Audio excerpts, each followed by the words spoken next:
Class 10 का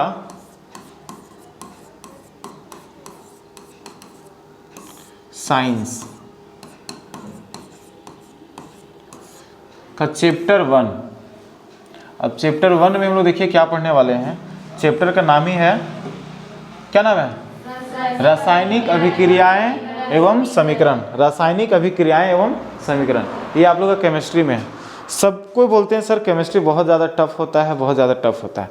आज आप लोग को समझ में आएगा ये टफ नहीं होता बल्कि दुनिया का सबसे आसान होता है। ये सही बोलते हैं, बहुत ही आसान रहता है, एकदम आसानी से सब समझ में आ जाएगा। ठीक है, और एक एक करके जो है एकदम पूरा अंत तक देखना है आपको। अगर पूरा चैप्टर कंप्लीट करना है आपको, अच्छे से समझ में आना है, तो स्टार्टिंग से लेकर अंत तक पूरा देखिए, कहीं गैपिंग नहीं, कहीं बढ़ाइए नहीं। ठीक है, एक एक बात को अच्छे से समझिए, तो ये चैप्टर जो आपको आसान हो जाएगा। कभी रट्टा मारने की ज़रूरत ही नहीं पड़ेगा जी, गारंटीड है इस चीज़ का। ठीक है, चाहे जितना भी चीज़ हम लोग समझेंगे इसमें। तो क्लास 10 के अगर आप स्टूडेंट हैं तो इसको जो है एकदम बढ़िया से समझिए। चैप्टर का नाम ही है रासायनिक अभिक्रियाएं एवं समीकरण। देखते हैं रासायनिक अभिक्रिया एवं समीकरण क्या होता है। उससे पहले क्या होता है, बहुत सारा हम फार्मूला यहाँ पे लिखे हुए हैं। ठीक है, रासायनिक सूत्र है और उनका नेम है, बहुत सारे लिखे हुए हैं। इसको आप लोग पढ़ लीजिएगा और एक बार देख लीजिएगा, इधर से भी देख लीजिए एक बार। ठीक है, इस पर हम लोग ज़्यादा टाइम वेस्ट नहीं करेंगे, बस इतना है कि आप लोग इसको देख लीजिएगा। एक पेज, दूसरा पेज में इधर भी है, हम इधर आ जाते हैं ताकि उधर से भी आप लोग देख पाएँ। क्या दिख रहा है ना? चलिए नेक्स्ट हम लोग चलते हैं, स्टार्ट करते हैं यहाँ से। सबसे पहले हम लोग देखते हैं कि रासायनिक अभिक्रिया किसे कहते हैं। क्वेश्चन है, रासायनिक अभिक्रिया किसे कहते हैं? रासायनिक अभिक्रिया से आप क्या समझते हैं? ठीक है, तो उसको क्या बोलते हैं? देखिए, रासायनिक अभिक्रिया वे पदार्थ हैं जिनमें दो या दो से अधिक पदार्थ मिलकर नए गुण धर्म वाले नए पदार्थ का निर्माण करता है, उसे ही क्या कहते हैं? रासायनिक अभिक्रिया कहते हैं। क्वेश्चन यहाँ पे बोला जा रहा है,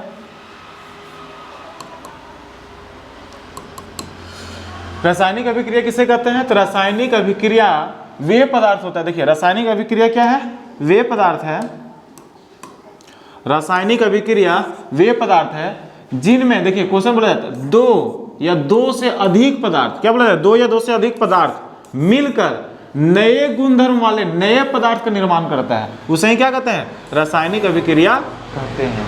सीधा सीधे बोलेंगे, वे पदार्थ जब दो या दो से अधिक पदार्थ मिलकर, दो या दो से अधिक पदार्थ मिलकर जब कोई नया पदार्थ बनाता है, नए गुण धर्म वाले पदार्थ, नया गुण वाला पदार्थ को बना देता है, उसी को कहते हैं रासायनिक अभिक्रिया। किसको बोलेंगे? जब दो या दो से अधिक पदार्थ आपस में मिलकर कोई नया पदार्थ को बनाता है, उसे क्या कहते हैं? रासायनिक। लेकिन जो नया पदार्थ बनेगा उसका गुण अलग रहेगा, उसका गुण क्या रहेगा? अलग रहेगा। चलिए देखते हैं एग्जांपल में। जैसे यहाँ पर क्या है? H2 है और यहाँ पे क्या है? O2 है। ये दोनों मिलकर क्या बन जाता है? H2O बन जाता है। देखिए, ये भी क्या है? गैस है। H2 हाइड्रोजन गैस है, O2 ये भी गैस है। गैस है ना जी, ये भी गैस है, ये भी गैस है। O2 ये भी ऑक्सीजन गैस है। अब दोनों मिलकर एक नया चीज बन जाता है। क्या बन जाता है? जल बन जाता है। और जल क्या होता है? लिक्विड होता है। जल क्या होता है? लिक्विड। तो दोनों, ये भी गैस है, ये भी गैस है, लेकिन दोनों जब मिला देते हैं क्या बन गया? वहाँ पे लिक्विड, कोई नया चीज बन गया। तो वही चीज है कि जब दो पदार्थ आपस में मिलकर कोई नया पदार्थ बनता है, तो उसे ही हम लोग क्या कहते हैं? रासायनिक अभिक्रिया कहते हैं। कोई दिक्कत है ना? हाँ, चलिए ठीक है। एक और एग्जाम्पल हम लोग लिख दिए हैं, एक एग्जाम्पल काफी है। आगे देखिए, रासायनिक अभिक्रिया की भौतिक विधि द्वारा बदल नहीं सकते। साथ में रासायनिक अभिक्रिया को जो है भौतिक विधि द्वारा हम लोग चेंज नहीं कर सकते। भौतिक विधि, जैसे चाय को क्या करते हैं हम लोग? ऊपर से डालते हैं, छान देते हैं, तुरंत अलग हो जाता है, होता कि नहीं है? लेकिन रासायनिक अभिक्रिया को जो है चाय से छानिए चाहे कुछ हो छानिए, कभी अलग नहीं हो सकता है। मतलब भौतिक विधि मतलब डायरेक्टली अगर हम चाहेंगे अलग करने, चुन कर अलग करने के लिए या छान के अलग करने के लिए, तो अलग नहीं किया जा सकता है। वही लिखा हुआ नोट में। इसका उदाहरण, भोजन का पकना। जैसे हम लोग, भोजन क्या होता है? पक जाता है। भोजन जब हम लोग पकाते हैं तो यहाँ पे क्या रहता है? चावल। क्या रहता है? चावल। हाँ, और चावल को हम लोग क्या करते हैं? देखिए क्या लिखा गया, ए चावल। अरे चावल को हम लोग क्या करते हैं? गैस का प्रयोग करते हैं, है ना जी? उसमें उष्मा देते हैं और फिर इधर नए तरीके से वो खौलाते हैं। तब यहाँ पे उष्मा वगैरह सब देने के बाद, खौलाते हैं, ऊर्जा देने के बाद क्या करता है? ये भात बन जाता है। क्या बन जाता है? भात बनता है। नहीं बनता है भात? हंसी आ रहा है भात में। तो वही चीज है, तो यहाँ पे भात बन गया, अब भात से फिर से हमको चावल पुनः वापस जैसे था वैसे लाना है, आ पाएगा? नहीं आएगा। तो किस में कहलाएगा ये? रासायनिक अभिक्रिया में जाएगा इसमें। नहीं सर, नहीं सर जाएगा इसमें। दूध से दही बनना, दूध है और दूध से अगर हम लोग दही बना देते हैं, रासायनिक अभिक्रिया में जाएगा। उस दिन आप भौतिक बोले थे। नहीं, जबरदस्ती। अधिक गया। अरे किस में चले गए हम लोग? यही था ना? कहाँ चल गया था जब? उसके बाद देखिए अगला, देखिए यहाँ पे दूध से दही बनना, दूध है, ठीक है, अब इसको क्या किए हम लोग? दही बना दिया, दूध से दही बना दिए, और फिर पुनः हमको किस में ले आना है? दूध में पुनः वापस दूध बनाना है, तो बनेगा? नहीं बनेगा, कुछ भी कर ले नहीं बनेगा। तो क्या कहलाएगा? रासायनिक अभिक्रिया कहलाएगा। क्या कहलाएगा? रासायनिक अभिक्रिया। कागज का जलना, कागज है उसको हम लोग क्या करेंगे? जला देंगे। कागज को क्या करेंगे? जला देंगे, तो क्या होगा? रासायनिक अभिक्रिया। मतलब जो नया गुणधर्म अपना लेता है, वैसी रासायनिक अभिक्रिया जो दो या दो से मिलकर एक कोई नया पदार्थ बना देता है। कोई जो बनाता है वो कैसे बनाता है? नया पदार्थ बनाता है ना जी, उसी को क्या कहते हैं? रासायनिक अभिक्रिया कहते हैं। वही हम लोग पढ़ रहे थे, रासायनिक अभिक्रिया वही ना पढ़ रहे हैं। तो सिंपल से बोलेंगे रासायनिक अभिक्रिया किसे कहते हैं? तो बोलेंगे जब दो या दो से अधिक पदार्थ आपस में मिलकर जब कोई नया पदार्थ बना देता है तो उसे ही रासायनिक अभिक्रिया कहते हैं। कोई दिक्कत नहीं? बोलते हैं, याद रहेगा ना? समझ में आया? आ गया? रासायनिक अभिक्रिया किसे कहते हैं? समझ में आ गया? हाँ, जब दो या दो से अधिक पदार्थ, जब नया पदार्थ बन जाता है तो उसे क्या कहते हैं? रासायनिक अभिक्रिया कहते हैं। अब आगे देखेंगे रासायनिक अभिक्रिया के दौरान होने वाले परिवर्तन को लेकर। अब रासायनिक अभिक्रिया के दौरान कौन कौन सा परिवर्तन होता है? रासायनिक अभिक्रिया के समय परिवर्तन क्या होता है? क्या चेंजिंग होता है? जब रासायनिक परिवर्तन करते हैं, अभिक्रिया होता है, तो उसमें कौन कौन सा चेंजिंग दिखता है? किसमें किसमें? सबसे पहले अवस्था में परिवर्तन हो जाता है। किसमें परिवर्तन हो जाता है? अवस्था में। अभी अवस्था क्या होता है? हम लोग जानते हैं अवस्था तीन प्रकार से होता है। एक होता है द्रव, ठोस होता है, द्रव होता है और गैस होता है। कितना प्रकार से होता है? तीन तरह से होता है ना जी? ठोस हो गया, द्रव हो गया और गैस हो गया। ये तीन प्रकार से होता है। क्या होता है? ठोस मतलब जो बहुत ज्यादा मजबूत रहता है, जैसे बर्फ का टुकड़ा बर्फ होता है। द्रव का मतलब हो गया जल, पानी, और गैस का मतलब हो गया भाप जो बनकर उड़ जाता है। बस तीन अवस्था होता है, जल का तीन अवस्था। उसी प्रकार से होता है कोई भी पदार्थ को अगर रासायनिक अभिक्रिया कराया जाता है, रासायनिक अभिक्रिया होता है, तो उसमें उसके अवस्था में क्या होता है? बदल जाता है। अवस्था में क्या होता है? बदलता है। दूसरा, उसके रंग में भी परिवर्तन हो जाता है। रंग में भी क्या होता है? परिवर्तन है। पहले जिस कलर का, जैसे कागज है, कागज को जला दिए है ना जी, तो क्या होता है? रंग उसका बदल जाता है, काला कलर हो जाता है। तो रंग में भी परिवर्तन हो जाता है। जैसे ही अभिक्रिया मतलब जैसे ही उसमें चेंजिंग होता है, ठीक है, जैसे उसमें रिएक्शन होता है, रिएक्शन होने के बाद उसमें क्या होता है? चेंज हो जाता है, बदल जाता है। वो क्या क्या बदलता है? तो पहला है कि अवस्था बदलता है, दूसरा रंग बदलता है, तीसरा तापमान भी बदल जाता है। तापमान मतलब कितना उसको हीट चाहिए, गर्मी चाहिए, है ना जी, जलवायु, तापमान कितना चाहिए? तो तापमान में जैसे 15 डिग्री सेल्सियस चाहिए तो बाद में उसको 20 डिग्री सेल्सियस चाहिए, 0 डिग्री सेल्सियस चाहिए, होता है ना। तो तापमान में भी क्या होता है? परिवर्तन होता है। गैस का उत्सर्जन, यार हमेशा क्या होता है? गैस निकलता है। गैस क्या होता है? उत्सर्जन मतलब कि बाहर निकलता है। गैस हमेशा क्या होता है? बाहर निकलता है। तो क्वेश्चन में आएगा रासायनिक अभिक्रिया के दौरान कौन कौन सा परिवर्तन होता है? तो हम लोग बोलेंगे रासायनिक अभिक्रिया के दौरान कौन कौन सा परिवर्तन होता है? क्या बोलेंगे हम लोग? अवस्था में परिवर्तन होता है, रंग में परिवर्तन होता है, तापमान में परिवर्तन होता है, और गैस का उत्सर्जन होता है, मतलब गैस बाहर निकलता है। खत्म। तो दिक्कत अभिक्रिया के दौरान, कोई भी अभिक्रिया के दौरान कौन कौन सा परिवर्तन होता है?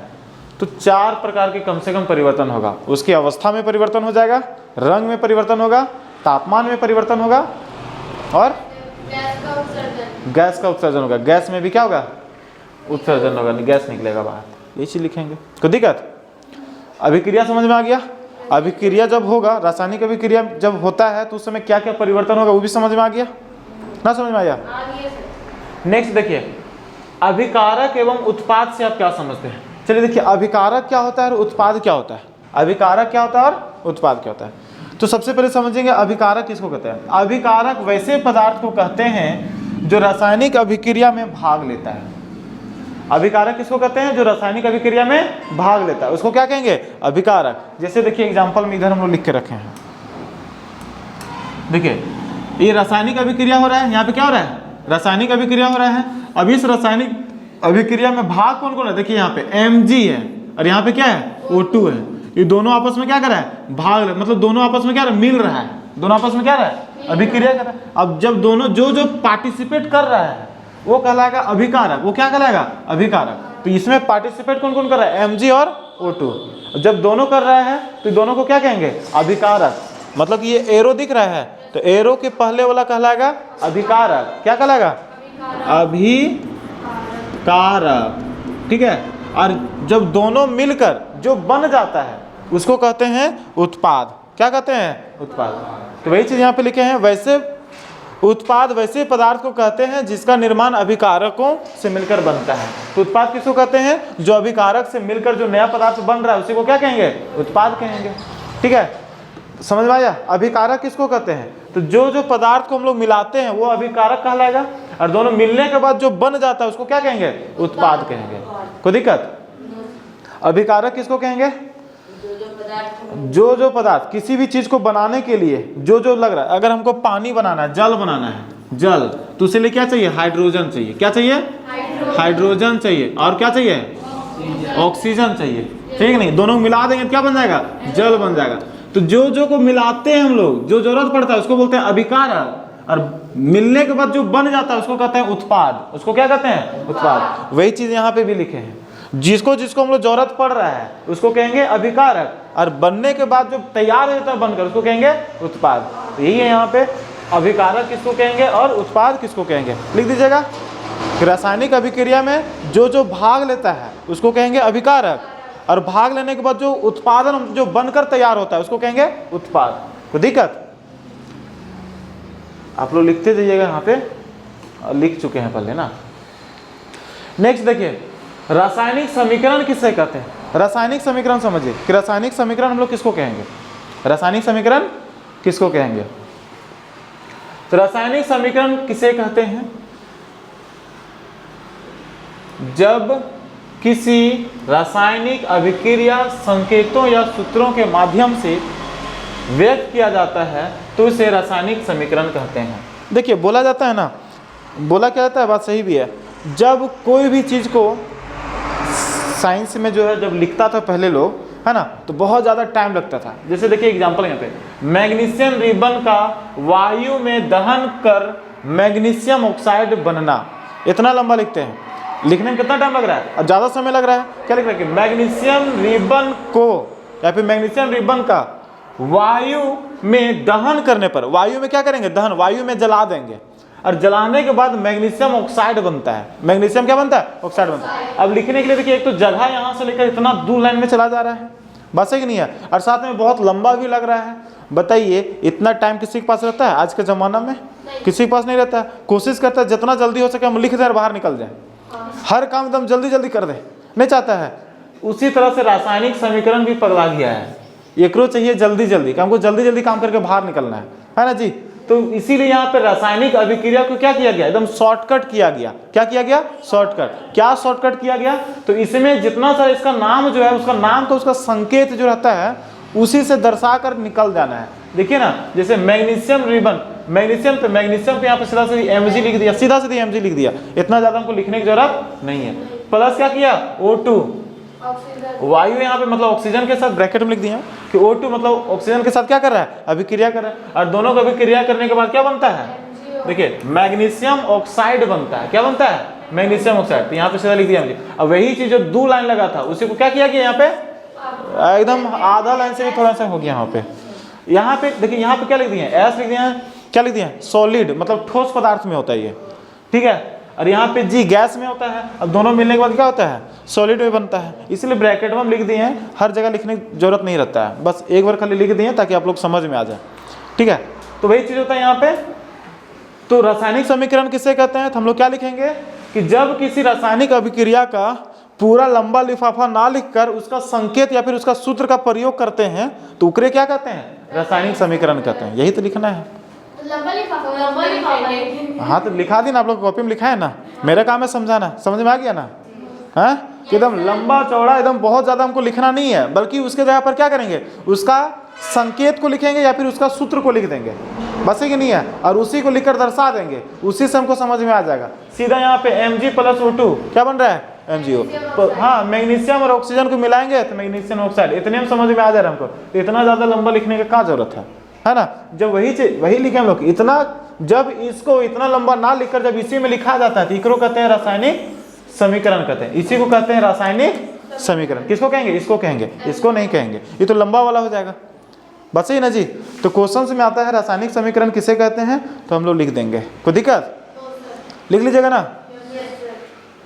क्या लिखिएगा, जब किसी रासायनिक अभिक्रिया संकेतों या सूत्रों के माध्यम से व्यक्त किया जाता है ना, जब अभिक्रिया को किसमें व्यक्त किया जाता है, संकेतों या सूत्रों के माध्यम से व्यक्त कर देते हैं, तो उसे क्या कहते हैं, रासायनिक समीकरण को। जब कोई अभिक्रिया को पूरा लंबा ना लिखकर सिर्फ उसके संकेत और सूत्र का प्रयोग करेंगे, है ना जी, उसी को क्या कहेंगे, रासायनिक समीकरण कहते हैं। कोई दिक्कत, आसान है ना, समझ में आ रहा है ना, नहीं बोलते हैं, यस सर। हाँ सर।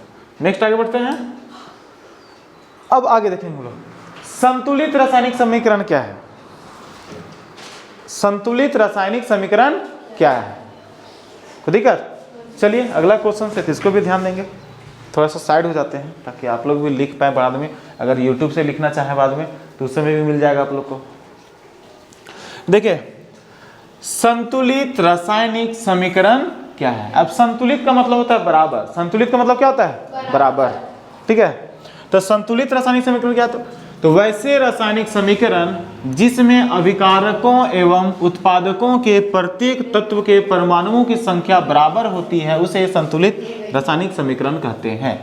देखिए संतुलित रासायनिक समीकरण किसे कहते हैं, आप लोग पहले बताए थे। यहाँ पे समझिए, समझ के समझिए, यहाँ पे बोला जाता है कि अभिकारक, इधर वालों को क्या कहते हैं हम लोग, अभिकारक, इधर वालों को क्या कहते हैं, उत्पाद कहते हैं। तो जब अभिकारक और उत्पाद दोनों के बीच में परमाणुओं की संख्या बराबर रहता है, परमाणुओं की संख्या क्या होता है, बराबर रहता है, तो उसी को क्या कहते हैं हम लोग, संतुलित रासायनिक समीकरण कहते हैं। क्या कहते हैं, संतुलित रासायनिक समीकरण कहते हैं। जब अभी देखिए ये एरो दिख रहा है, तो एरो के ये साइड मतलब अभिकारक और ये साइड मतलब उत्पाद, दोनों के बीच में परमाणुओं की संख्या जब बराबर होता है तो उसे ही क्या कहते हैं, संतुलित रासायनिक समीकरण कहते हैं। कोई दिक्कत, लिख दीजिएगा। क्या बोलेंगे, अब कोई भी चीज़ को हम लोग तोलते हैं, है ना जी, तो हम लोग क्या करते हैं, एकदम बराबर तोलते हैं। जब बराबर रहता है तभी बोलते हैं वो संतुलित है, बराबर नहीं रहता है तो संतुलित नहीं है। जैसे आप जाते हैं वहाँ पे चीनी खरीदने के लिए, है ना जी, तो वहाँ पे देखिएगा थोड़ा सा कांटा ऐसे करके रहेगा, थोड़ा सा इधर झुकड़ रहेगा, चीनी इधर डलाएगा तो बोलेगा चीनी और डाल, तब नहीं कटवा सीधा आएगा, बस है कि नहीं है। हाँ, और जब तक ये सीधा नहीं आता है तब तक आप बोलते हैं नहीं और दो, अगर थोड़ा सा ज़्यादा झुक गया तो दुकानदार वो तुरंत धड़ से निकाल लेगा, उससे पूछेगा भी नहीं निकालेगा। हाँ, तो वही चीज़ है यहाँ पे, दुकानदार वाला गुस्सा हो जाएगा, का बता दे रहे हम लोग बारे में नहीं तो बात यहाँ पर ये है, जब ये सीधा रहेगा, ठीक है, जब दोनों साइड बराबर रहेगा तभी ये कांटा क्या होता है, सीधा ऐसे रहता है कांटा। जब दोनों साइड क्या होता है, बराबर रहेगा तभी कांटा सीधा रहेगा। उसी प्रकार से रासायनिक अभिक्रिया में एक तरफ अभिकारक हो गया और एक तरफ उत्पाद हो गया, तो दोनों के बीच में भी बराबर होना चाहिए। जब बराबर रहेगा तो बोलेंगे संतुलित रासायनिक अभिक्रिया, बराबर नहीं रहेंगे तो उसको संतुलित नहीं कहेंगे। तो ठीक है, जैसे एग्जांपल यहाँ पे समझ लेते हैं। देखिए यहाँ पे बोला जा रहा है, यहाँ पे क्या, देखिए यहाँ पे 2 लिखा हुआ है, ध्यान दीजिए, यहाँ पे 2 लिखा हुआ है, Mg यहाँ पे लिखा हुआ है ना, मतलब कि Mg जो है वो 2 है, M भी 2 है और G भी 2 है। तो यहाँ पे Mg क्या, मैग्नीशियम सीधा सीधी 2 लिखा है, कितना लिखा हुआ है, यहाँ पे 2, तो मैग्नीशियम यहाँ पे 2 है, तो यहाँ भी मैग्नीशियम कितना है, 2 है। उसके बाद देखिए O यहाँ पर कितना है, 2 है, कहाँ 1 लिखा हुआ है, यहाँ पे लिखा हुआ है, यहाँ भी 2 है। देखिए कैसे 2 है, अगर इस जगह पे लिखा गया, अगर यहाँ पे पहले 2 लिखा गया तो इधर Mg भी 2 कहलाएगा और O भी 2 कहलाएगा, मतलब मैग्नीशियम भी 2 कहलाएगा और O भी, ऑक्सीजन भी कितना 2 आएगा, जैसे O2 है ना जी, इस जगह पे रहेगा तो। लेकिन अगर यहाँ पे पर्सनल लिख देता नीचे, अगर नीचे लिख देता तो इसका पर्सनल अपना हो जाता, समझे। इसको हम डिटेल से जब समीकरण सिखाएंगे ना इसका, तो उस समय आप लोग को डिटेल बताएंगे, अभी तो सिर्फ ऐसे ही समझा दे रहे थे। तो मिला के देखिए, इधर Mg इधर कितना है 2, तो इधर भी Mg कितना है 2, इधर वो कितना है इधर वो कितना है, तो 2 उधर भी है इधर भी, दोनों तरफ बराबर है कि नहीं है। जब बराबर है तो बोलेंगे ये संतुलित है, बराबर है तो बोलेंगे संतुलित है। इस चीज को अभी अगर समझ में नहीं आएगा तो कोई बात नहीं, क्योंकि रासायनिक समीकरण स्पेशल उसको हम पढ़ाएंगे, स्पेशल मतलब बताएंगे, ठीक है। और गारंटीड एकदम लंबा लंबा बताएंगे तो बहुत छोटा है ये, ठीक है। तो वहां पे समझ में आएगा आप लोगों को। तो हम लोग को क्वेश्चन में अगर आता है संतुलित रासायनिक समीकरण किसे कहते हैं, तो हम लोग बोलेंगे कि अभिकारकों और उत्पादक के बीच में जब परमाणुओं की संख्या बराबर रहता है तो उसे ही क्या कहते हैं, संतुलित रासायनिक समीकरण कहते हैं। अगला बढ़ा जाए, अगला नहीं, यहाँ पे देखिए अगला क्वेश्चन, नहीं समझ में आया। अगला क्वेश्चन, रासायनिक समीकरण को संतुलित करना क्यों आवश्यक है। अब क्वेश्चन पूछ रहा है कि इसको संतुलित करना क्यों जरूरी है, कि अभिकारक ये साइड और ये उत्पाद है, दोनों के बीच में संतुलित करना क्यों जरूरी है। नहीं संतुलित करेंगे तो क्या होगा, नहीं संतुलित करेंगे, जाओ, है ना जी। क्यों संतुलित करेंगे हम लोग, संतुलित करना, बैलेंस करना क्यों जरूरी है, क्वेश्चन में पूछ दिया है। तो हम लोग भी जानते हैं, अरे हर चीज का एक नियम होता है। हम लोग को खाना खाना क्यों जरूरी, नहीं खाएंगे तो, है ना जी। तो उसी तरह से इसको भी प्रॉब्लम हो जाएगा, नहीं होगा। तो हर चीज़ का एक नियम होता है, नियम को फॉलो करना पड़ता है। आप गाड़ी जब चलाते हैं बोले ब्रेक नहीं मारेंगे तो क्या होगा, नहीं मारेंगे ब्रेक हो तो नियम होता है कि नहीं होता है। हाँ, आप ब्रेक नहीं मारिएगा तो किसी न किसी को ठोक दीजिएगा। अब बीच रास्ते में अचानक ब्रेक मार दीजिए, कोई दूसरा का आपको ठोक देगा। सब कुछ का नियम होता है ना। हाँ, तो उसी प्रकार से रासायनिक समीकरण को संतुलित करना आवश्यक है। तो क्यों आवश्यक है जी, चलिए देखते हैं। इसके लिए भी कुछ नियम है क्या, तो इसके लिए भी नियम है, द्रव्यमान संरक्षण के नियम। देखिए एक नियम इसका भी है, इसके लिए भी क्या एक नियम है। अरे नियम का कहना क्या है, इसका नियम का नाम है द्रव्यमान संरक्षण के नियम। संरक्षण का नाम क्या है, सॉरी नियम का नाम क्या है, द्रव्यमान संरक्षण का नियम। अब इस नियम का कहना है, इस नियम के अनुसार नियम का कहना है कि अभिकारकों एवं उत्पादक के द्रव्यमान समान होते हैं। मतलब कि एरो के ये साइड जो अभिकारक है, इधर वाला जितना वजन है और इधर जितना वजन है, दोनों का वजन क्या होगा, समान होगा, बराबर होना चाहिए। क्योंकि यही वाला मिलकर यहाँ पे बना है। जितना यहाँ पर अगर शरबत बना रहे हैं तो 3 किलो चीनी डाल दिए, 5 लीटर दूध दही डाल दिए, है ना जी। और उसमें कुछ भी उलूल जुलूल जितना हम लोग डाले उतना ही इधर बनेगा हम लोग को, कि इधर ज़्यादा हो जाएगा, ज़्यादा नहीं होगा, उतना ही रहेगा। तो जितना अदर कंप्लीट करता है उतना ही। तो वही चीज़ है इसका कहना है रासायनिक समीकरण में, इसका कहना है द्रव्यमान संरक्षण नियम। इस नियम को कहना है, क्या कहना है कि अभिकारक और उत्पाद दोनों के बीच में जो द्रव्यमान होता है वो क्या होता है, समान होता है, बराबर होता है। और इसीलिए जब दोनों बराबर होता है, और अगर हम लोग कम बेसी लिख देंगे तो गड़बड़ नहीं हो जाएगा, गड़बड़ हो जाएगा नहीं हो जाएगा। इसीलिए इसको संतुलित करना आवश्यक है, खत्म, यही बोलना है। क्या बोलेंगे हम लोग कि द्रव्यमान संरक्षण नियम के अनुसार अभिकारक और उत्पाद दोनों के बीच में क्या होता है, द्रव्यमान समान होना चाहिए। इसीलिए दोनों को समान करने के लिए संतुलित करना आवश्यक है, खत्म। कोई दिक्कत आगे समझ में, ना समझ में आया, हाँ? फिर से बता दें, फिर से अगर समझना है तो वीडियो को बैक कीजिए और फिर से देखिए। चलिए ठीक है, फोन मेरे तरफ से जाएगा, सबके यहाँ पहुँचा देंगे, ठीक है। सिर्फ अपना अपना एड्रेस जो है मेरे पास भेज दीजिए। सबके पास एक 5G फोन भेज देंगे हम 5G। अगला क्वेश्चन देखिए, आप थोड़ा सा मौका नहीं देते, आप लोग बीच में बहुत सारा बात करने लगते हैं। देखिए इधर रासायनिक अभिक्रिया के प्रकार, रासायनिक अभिक्रिया के प्रकार कौन कौन सा प्रकार है, तो एक है संयोजन अभिक्रिया, वियोजन अभिक्रिया, विस्थापन अभिक्रिया, द्विविस्थापन अभिक्रिया, अपचयन और उपचयन, रेडॉक्स अभिक्रिया कहते हैं इसको। देखिए अपचयन और उपचयन हम जब भी होता है ना, हमेशा साथे साथे रहता है, दोनों गोतिया भाई जुड़वा है दोनों, है ना जी। जाएगा तो बोले चलो साथे, खींचते हुए लेते जाएगा इससे, है ना जी। जहाँ जाएगा और दोनों जगह, हाँ बेस्ट फ्रेंड है, जुड़वा है दोनों, जुड़वा बोलते हैं जिसे बोलते हैं ना, क्या बोलते हैं, हाँ जिगरी, हाँ जो बोलते हैं आप लोग, हाँ जो बोलना है हम लोग को। तो वही है, तो ये हम लोग देखेंगे कौन कौन सा है। ये बोलेंगे संयोजन, तो वियोजन, ये दोनों एक दूसरे से उल्टा है, एक दूसरे से क्या है, उल्टा। एक संयोजन है तो दूसरा वियोजन। नमेश पता, संयोजन, संयोजन मतलब जोड़ने वाला, वियोजन मतलब कि तोड़ने वाला, नमेश पता चल रहा है।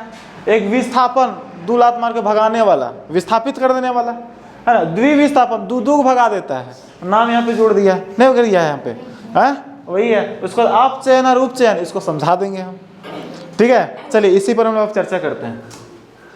सबसे पहले आता है अब संयोजन अभिक्रिया। क्या आता है? संयोजन अभिक्रिया। चलिए देखते हैं ये संयोजन अभिक्रिया क्या है। वैसी रासायनिक अभिक्रिया जिसमें दो या दो से अधिक पदार्थ आपस में संयोग कर एक नया पदार्थ बनाते हैं उसे संयोजन अभिक्रिया कहते हैं। देखिए आने दीजिए इसको, बताया जा रहा है यहाँ पे संयोजन अभिक्रिया किसे कहते हैं। तो वैसी रासायनिक अभिक्रिया जब दो या दो से अधिक पदार्थ, देखिए जब दो मतलब एक इधर और एक ये है, एक दो हो गया, या इससे ज़्यादा भी हो सकता है, जैसे कि ये प्लस बी प्लस सी, 3 भी हो सकता है। जब दोनों मिलकर कोई एक नया, तीनों मिला और तीनों मिलने के बाद एक ठो नया पदार्थ ए बी सी, मतलब एक नया पदार्थ बना दिया, इसी को कहते हैं संयोजन अभिक्रिया। एक एग्जांपल हम लोग पहले से लिख के रखे थे, ओकरे हम लोग पहले समझते हैं।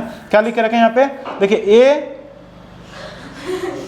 ए एक पदार्थ है, बी दूसरा पदार्थ है, ये दोनों को मिला देंगे क्या बन गया? A B. तो वही चीज है संयोजन अभिक्रिया में क्या होता है, जब दो पदार्थ आपस में मिलकर, तो पहला पदार्थ दूसरा पदार्थ, जब दो पदार्थ आपस में मिलकर कोई एक ही पदार्थ बनता है, अलग अलग पदार्थ नहीं, एक ही पदार्थ बनता है। देखिए ए प्लस बी, यहाँ पे ए बी दोनों गोतिया में एकदम मिल गया, एक ही पदार्थ बनाया, इसी को क्या कहेंगे हम लोग? संयोजन अभिक्रिया। मतलब दो अलग अलग रहता है, दोनों क्या होता है आपस में जाकर मिल जाता है, उसी को क्या कहेंगे? संयोजन। यहाँ पे अलग अलग है, यहाँ पे आकर मिल जा रहा है, देखिए बीच में प्लस का साइन है। उसी तरह देखिए यहाँ पे Mg प्लस O2, दो अलग अलग चीज है, अलग अलग ना जी, और यहाँ पर के अकेले बन गया है, मतलब कि अलग अलग रहकर यहाँ पे आपस में मिल जाता है। देखते नहीं, ये भी दूल्हा ये दुल्हन है, दोनों मिलकर यहाँ पे शादी कर लिया, एक घर बसा रहे अपना, बस है कि नहीं है, एक साथ मिल गया। यहाँ पे ये अपना अलग घर था, इसका घर अलग कहीं और था, इसका घर कहीं और था, बस है कि नहीं है। लेकिन जब शादी हो जाता है कि यहाँ बीच जगह प्रोसेस है शादी का, दोनों शादी कर लिया तो अपना घर में एक साथ रहना शुरू कर दिया ये लोग, बस ही ना। तो वही चीज है, तो ये संयोजन हो जाएगा। ये क्या हो जाएगा? संयोजन अभिक्रिया। तो सीधा सीधा याद रखेंगे, संयोजन अभिक्रिया में दूल्हा दुल्हन का शादी हो जाता है, फिर अपने एक घर में रहना शुरू कर देता है, दूसरे क्या कहेंगे? संयोजन अभिक्रिया। दोनों का मिलन हो रहा है, बात सही कि नहीं है ना? समझ में आया? आगे समझ में? तो वैसे ही लिख देंगे। तो वैसी लिखेंगे कैसे हम लोग? तरीके से लिखेंगे, वैसी रासायनिक अभिक्रिया जब दो या दो से अधिक पदार्थ आपस में मिलकर कोई एक नया पदार्थ बना देता है, उसे क्या कहेंगे? दूल्हा दुल्हन नहीं, संयोजन अभिक्रिया कहेंगे। क्या कहेंगे? संयोजन अभिक्रिया। कोई दिक्कत? समझ में आ गया ना? फिर से बता दें। आप देखेंगे वियोजन अभिक्रिया। अब ये वियोजन क्या है जी? कुछ तो बात है। देखिए इसमें क्या होता है, बेचारा बढ़िया से बना नहीं, अलग अलग हो गया, है ना जी। देखिए क्या होता है, वैसी रासायनिक अभिक्रिया जिसमें एक पदार्थ के टूटने से दो या दो से अधिक नए पदार्थ का निर्माण होता है, उसे वियोजन अभिक्रिया करता है। कहने का मतलब इसमें अलग अलग हो जाता है। इसमें क्या होता है? अलग अलग हो जाता है। देखिए यहाँ पे ये बी, दोनों ए और बी का दोनों का शादी हो गया, है ना जी। जो शादी को अपना एक ही साथ रहता, लेकिन दोनों को बन ही नहीं रहा था, दोनों का आपस में बन ही नहीं रहता, हमेशा लड़ाई झगड़ा मारपीट उलझुल होते रहता था, है ना। जिसके कारण से दोनों क्या हो गया, ये अपना अलग चला गया, अपना अलग घर बना लिया, और बी भी क्या किया, अपना अलग हो गया। जब ये अलग अलग हो जाता है तो उसी को कहते हैं वियोजन अभिक्रिया। क्या कहते हैं? वियोजन अभिक्रिया। बात समझ में आया? वियोजन अभिक्रिया किसे कहते हैं? जब कोई एक पदार्थ है ना आपस में टूट कर अलग अलग चल जाता है, अलग अलग नया नया पदार्थ बनाता है। बात समझ आ रहा है ना? जब कोई एक पदार्थ रहता है लेकिन वो टूट कर एक पदार्थ है ये, ठीक है, लेकिन ये क्या होता है, एकदम टूट जाता है, टूट के बाद अलग अलग बनाता है, अलग अलग पदार्थ बन जाता है, तो उसी को क्या कहेंगे? वियोजन अभिक्रिया कहेंगे। क्या कहेंगे? वियोजन अभिक्रिया। जैसे ए बी दोनों साथ में था, यहाँ पे देखिए अलग अलग हो गया, तो वियोजन अभिक्रिया हो जाएगा। यहाँ पे देखिए CaCO3 एक साथ है, यहाँ पे देखिए ये अलग हो गया, अलग हो गया, बस ही नहीं है। तो याद रखिएगा आप लोग, वियोजन अभिक्रिया किसे कहते हैं? जब लोगों के बीच में क्या होता है, टकरार हो जाता है ना जी, और टकरार होने के बाद जब दोनों अलग अलग हो जाता है, उसी को क्या कहेंगे? वियोजन अभिक्रिया। तो सीधा सीधा आप लोग कैसे लिखेगा, एकदम तरीके से। तो वैसी रासायनिक अभिक्रिया जब कोई एक बड़ा पदार्थ टूटकर दो या दो से अधिक नया नया पदार्थ बनाता है ना जी, उसी को क्या कहेंगे? वियोजन अभिक्रिया कहेंगे। क्या कहेंगे? वियोजन अभिक्रिया कहेंगे। कोई दिक्कत?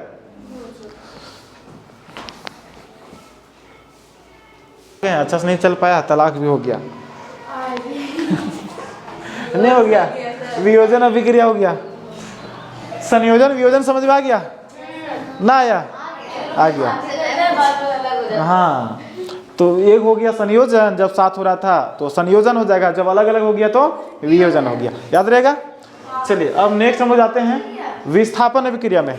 ओए छोड़िए इसको, जो गिर रहा है गिरने दीजिए, अभी पहले ध्यान से देखिए। हाँ सर अब बताइए। विस्थापन अभिक्रिया किसको कहेंगे हम लोग? चलिए इसको थोड़ा सा ध्यान देंगे। वह अभिक्रिया जिसमें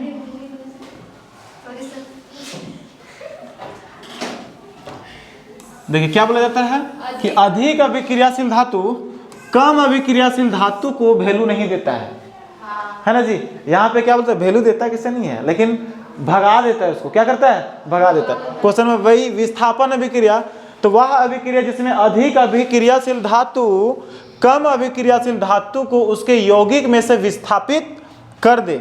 उसके यौगिक में से क्या करता है? विस्थापित कर देता है। उसे क्या कहते हैं? विस्थापन अभिक्रिया कहते हैं। क्या कहते हैं? विस्थापन अभिक्रिया कहते हैं। अब देखिए जैसे एग्जाम्पल में समझिए, क्वेश्चन में समझ, एक ज़्यादा ताकतवर आदमी है और एक वो कमज़ोर आदमी है ना जी। तो इधर से जाएगा जो ताकतवर रहेगा, और कम ताकतवर आदमी अकेले है ना, अकेले जहाँ भी जा रहा है, और जकर मन करे ओकरा क्या करेगा, वहाँ पे दू झाप लगा भगा देगा ओकरा, वही नहीं करेगा। तो उसी तरह से वहाँ पे ताकतवर आदमी है, जाता है ओकरा खींच के ले आता है, तू आ हमारे पास, छोड़ ओकरा, है ना जी, और छोड़ देता है उसको। तो वही चीज मतलब क्या करता है, उसको विस्थापित कर देता है। उसको जो अलग हो जाता है, विस्थापन का मतलब ये होता है अलग कर देना, भगा देना, है ना जी, जगह से चेंज कर देना, उसका जगह से क्या करना, चेंज कर देना, ये विस्थापन कहलाता है। तो वही चीज़ है विस्थापन अभिक्रिया में। यहाँ पे देखिए, इसमें समझिए, यहाँ पे क्या है Fe, यहाँ पे क्या है Fe, प्लस यहाँ पे क्या है CuSO4। अब यहाँ पे ध्यान दीजिएगा, Fe यहाँ पर है, Cu यहाँ पर है। अब Fe तो अकेले यहाँ पर, Fe यहाँ पे क्या है, अकेले है, और Cu यहाँ पर क्या है, Cu के साथ में SO4 है। देखिए SO4 है, Cu के साथ में क्या है, SO4 है।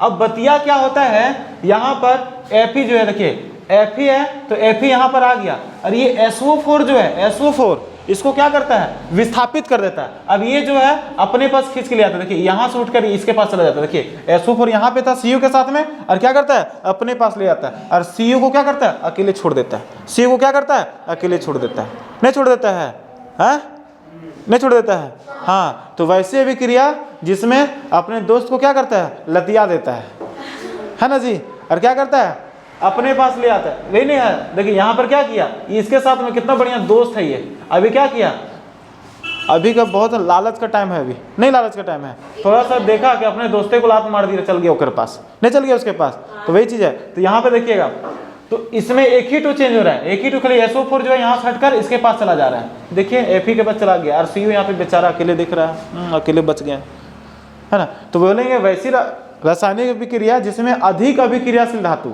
जिसमें अधिक अभिक्रियाशील धातु कम अभिक्रियाशील धातु को क्या करता है, विस्थापित कर देता है, उसको वहाँ से क्या करता है, हटा देता है। उसी को क्या कहते हैं, विस्थापन अभिक्रिया कहते हैं। इस समझ में आया कि नहीं आया? कैसे चेंज हुआ समझ में आया? बोला कैसे चेंज हुआ समझ में आया? यहाँ पे Fe है, ठीक है, और यहाँ पे Cu है। दोनों Fe के साथ में कुछ नहीं है, लेकिन Cu के साथ में SO4 है। Cu के साथ में क्या है, SO4। यही चीज यहाँ पे क्या होता है, SO4 जो है वो बदल जाता है। SO4 क्या करता है, बदल जाता है। क्या बदल जाता है, यहाँ से हट के उसके पास चला जाता है। Cu यहाँ पे क्या होता है, अकेले बच जाता है। देखिए बगल में जब बनने के बाद देखिए Fe है तो Fe लिख दिए, और SO4 जो है तो इसमें चला जाता है, Cu क्या होता है, यहाँ पे बच जाता है, ये बच जाता है। देखिए ये अपने जगह पर यहाँ पे डिगा हुआ है, एकदम सेम अपने जगह पर है। Cu जो है वो भी अपने जगह पर यहाँ पे पड़ा हुआ है ना जी। तो अब ये वाला जो है SO4 इसके पास होना चाहिए, तब ना उसके जैसा सेम रहेगा, लेकिन ये जो होता है इसके पास नहीं है, बल्कि एक के पास चला जाता है, इसको धोखा दे देता है। सीधा सीधी समझिए तो नहीं दे देता धोखा, किसको दे दिया, Cu को धोखा दे दिया, और भाग गया एक पास, नहीं भाग गया एक पास। तो वही प्रॉब्लम है बाबू, विस्थापन अभिक्रिया में यही प्रॉब्लम है, ये धोखाधड़ी बड़ी चलता है ना जी। तो धोखा दे दिया, चल गया उकर बात, हो गया विस्थापन। क्या हो गया, हाँ हो गया विस्थापन।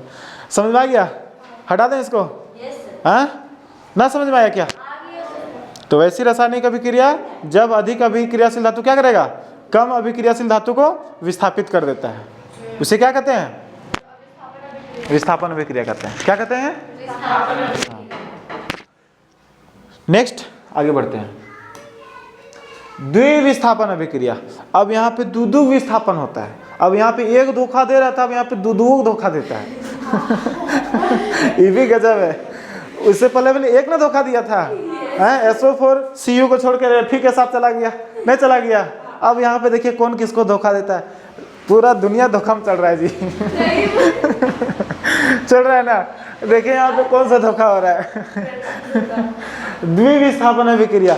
अब दूध यहाँ पे विस्थापन होता है, ध्यान दीजिए कि ऐसी रासायनिक अभिक्रिया जिसमें अभिकारकों के बीच आयनों का आदान प्रदान होता है। आयनों का क्या होता है? आदान प्रदान, उसे के द्विविस्थापन अभिक्रिया कहते हैं। देखिए आयनों का आदान प्रदान क्या होता है, यहाँ पे समझिए। देखिए Na2 यहाँ पर है और Ba यहाँ पर है, फिर Ba यहाँ पर है, Na2 यहाँ पर है, Na के साथ 2 पहले लगे, ये ना जी बात समझिए। Na यहाँ पर है, Na यहाँ पर है, कोई दिक्कत? Ba यहाँ पर है, Ba यहाँ पर है, कोई दिक्कत नहीं है। ये अपने जगह पर ठीक है, अपने जगह पर ठीक है ना जी। एक जगह पर ये है। आप ध्यान देने वाली बात क्या है वो देखिए। अब यहाँ पे SO जो है, SO किसके साथ में है? Na के साथ में है। अब ये SO यहाँ से उठ कर आता है और किसके पास चला गया? Ba के साथ। था किसके साथ? था किसके साथ? चला किसके पास गया? धोखा दिया कि नहीं दिया? धोखा दिया कि नहीं दिया? धोखा दिया, धोखा दिया ना जी। अभी बोलेगा, अब Na बोलेगा तू जब हमको धोखा देगा तो हम थोड़ी ना छोड़ेंगे, हम भी धोखा देंगे। और फिर अपने घर में किसको बुला लेता है? अब Cl2 Ba का साथ में। अब देखिए ये भी तो धोखा दिया है। अब बुला लिया किसी दूसरा आदमी बुला लिया, यहाँ पे नहीं बुला लिया, यहाँ पे दूसरा आदमी नहीं आ गया इसके घर में। था किसके साथ में? Cl2 के साथ में Ba था। किसके साथ में था? Cl2 के साथ में था। तो यहाँ पे किसको बुला लिया? दूसरा का आदमी बुला लिया, यहाँ पे दूसरा आदमी बुला लिया कि नहीं? जब ये दूसरा आदमी बुला सकता है तो Na नहीं बुला सकता है दूसरा आदमी को। अब इसलिए Na क्या करता है? देखिए Na क्या करता है, ये Cl2 जो रहता है बोलता है तू आ हमारे पास, ओखर पास चल गया, तू आ हमारे पास। बात है कि नहीं है? अब ये एकरा धोखा देता है तो ये कहता है इसको धोखा दे देते हैं, है ना जी। तो एक साथ दो धोखा होता है। एक साथ कितना धोखा हो रहा है? दो धोखा हो रहा है। जब दो धोखा हो जाएगा तो उसको द्विविस्थापन कहेंगे। क्या कहेंगे इसको? द्विविस्थापन अभिक्रिया कहेंगे। हो गया द्विविस्थापन, ठीक है।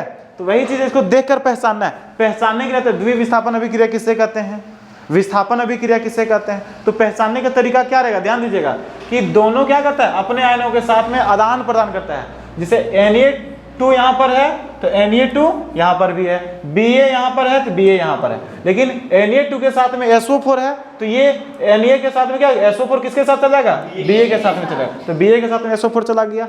अब यहाँ पर देखिएगा Ba के साथ में क्या है? Cl2 है। अब Cl2 किसके पास चला जाएगा? Na2 के पास में। तो Na2 के पास में देखिए Cl2 चला गया। बात सही कि नहीं है? जब ये अपने आयनों का आदान प्रदान करता है तो क्या कहते हैं हम लोग? द्विविस्थापन अभिक्रिया। कोई दिक्कत ना? दिक्कत है ना? समझ आ गया ना? हाँ सर, तो दूध धोखा दे देता है। अच्छा, चलिए यही याद रखिएगा, ओरिजिनल वाला याद नहीं रखना है। अब देखेंगे अपचयन और उपचयन। अपचयन और उपचयन ये क्या होता है ना जी? चलिए देखते हैं। नहीं होता। अरे अपचयन और उपचयन जब भी होता है दोनों साथे साथे होता है, ठीक है। लेकिन दोनों का डिफिनेशन लिखा दिए। दोनों का डिफिनेशन क्या किया? लिखा दिया। वह अभिक्रिया जिसमें ऑक्सीजन का ह्रास होता है या ऑक्सीजन का कमी होता है। जब ऑक्सीजन का कमी हो जाएगा तो कहेंगे अपचयन। ऑक्सीजन का कमी हो जाएगा तो बोलेंगे अपचयन। और ऑक्सीजन में जब वृद्धि हो जाएगा तो बोलेंगे उपचयन, ठीक है। याद रखिएगा, उपचयन ऑक्सीजन में वृद्धि, अपचयन ऑक्सीजन में कमी। ऑक्सीजन में कमी। ऑक्सीजन में जब कमी हो जाएगा तो अपचयन, और ऑक्सीजन में जब वृद्धि हो जाएगा तो उपचयन। खत्म, ठीक है। जब ऑक्सीजन में क्या हो जाएगा? वृद्धि होगा तो उपचयन। तो वैसा अभिक्रिया जिसमें ऑक्सीजन में क्या होता है? वृद्धि होता है। ऑक्सीजन बढ़ जाता है तो उसको कहेंगे उपचयन, और जहां पे ऑक्सीजन में कमी हो जाता है तो उसको क्या कहेंगे? अपचयन। क्या कहेंगे? अपचयन। हाँ, उसी को वृद्धि कहते हैं। आप लोग वर्ड को देखकर कंफ्यूजन हो जाता है। संयोग मतलब होता है वृद्धि करना, ज्यादा बढ़ जाना, ठीक है। तो ऑक्सीजन में जब बढ़ जाता है तो क्या कहेंगे उसको? उपचयन। और कमी हो जाएगा तो अपचयन। खत्म। अब एग्जांपल से थोड़ा सा समझते हैं हम लोग। एग्जांपल से समझते हैं यहाँ पे, ठीक है। देखिए CuSO4 है, यहाँ पे CuSO4 है तो यार इसके साथ में देखिए, इस पर ध्यान नहीं देना हमको। इसके साथ में O है ना जी? ऑक्सीजन इसके साथ में है, Cu के साथ में। अब Cu यहाँ पे देखिए, Cu के साथ में यहाँ पे ऑक्सीजन है, हट गया। हट गया कि नहीं, मतलब कि इसके साथ में था ऑक्सीजन, यहाँ पे था और यहाँ पे हट गया, मतलब ऑक्सीजन को क्या हो गया, कम हुआ। ऑक्सीजन क्या हो गया, कम हो गया। जब ऑक्सीजन कम हो गया तो ई वाला कहलाएगा अपचयन। क्या कहलाएगा, अपचयन। बात समझ में आया। और यहाँ पे क्या है, H2 है, इसके साथ ऑक्सीजन है नहीं है, ऑक्सीजन है नहीं इसके साथ, लेकिन यही वाला गधा यहाँ पर जो आने के बाद देखिए ऑक्सीजन ले आता अपन पास, ले आता है अपन पास। ऑक्सीजन यहाँ पे क्या होता है, बढ़ जाता है। तो यहाँ पे ऑक्सीजन नहीं था लेकिन यहाँ पे ऑक्सीजन बढ़ गया, तो ये क्या कहलाएगा, उपचयन। बात समझ आया। तो जब भी हम पहले बताए थे, जब भी होता है ये अभिक्रिया तो अपचयन उपचयन साथ साथ में होता है। क्या होता है, साथ साथ में होता है। तो एक हो गया, इधर वाला क्या गया, जब ऑक्सीजन का ह्रास हो जाएगा तो अपचयन, और इधर वाला क्या हो जाएगा, उपचयन।